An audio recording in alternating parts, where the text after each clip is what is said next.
అదే RTV app వార్తల్ని క్షణాల్లో చదివే అవకాశం ఉంటుంది. ఒక న్యూస్ పేపర్, ఒక టెలివిజన్ ఛానల్ మీ చేతుల్లో ఎప్పుడూ ఉంటాయి. రాష్ట్ర ప్రభుత్వం రైతాంగానికి యూరియా సరైనటువంటి పద్ధతిలో సరఫరా చేయడంలో విఫలమైంది.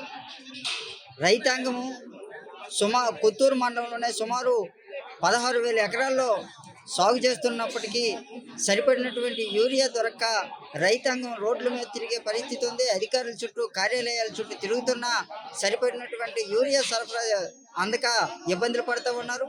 ఈరోజు కొత్తూరు మండల కేంద్రంలోన రైతాంగం వ్యవసాయ కార్యాలయానికి, గ్రోమర్ సెంటర్కి వెళ్ళి ఈ రైతాంగం యూరియా కోసం పోట్లాడుకున్నటువంటి పరిస్థితి వచ్చింది.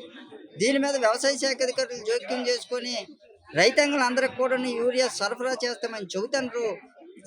పూర్తి స్థాయిలో దాన్ని ఇచ్చినటువంటి పరిస్థితి ఉండటం లేదు. పాలకులు చెబుతున్నటువంటి మాటలకి ఆచరణకి పొంతం లేనటువంటి పరిస్థితి ఉంది.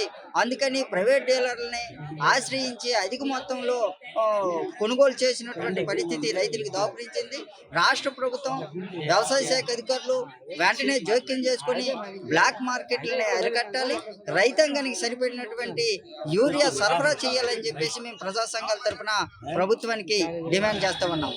తెలుగులో న్యూస్ కి ఫాస్టెస్ట్ యాప్ ఇప్పుడు టోటలీ న్యూ అవతార్లో జస్ట్ 5 seconds లో కంప్లీట్ న్యూస్. సోషల్ మీడియాలో ట్రెండ్స్ కి one stop solution. Live TV app voice search option తో ఇప్పుడే డౌన్లోడ్ చేయండి లేదా అప్డేట్ అయిపోండి. యాప్ లింక్ డిస్క్రిప్షన్ లో ఉంది.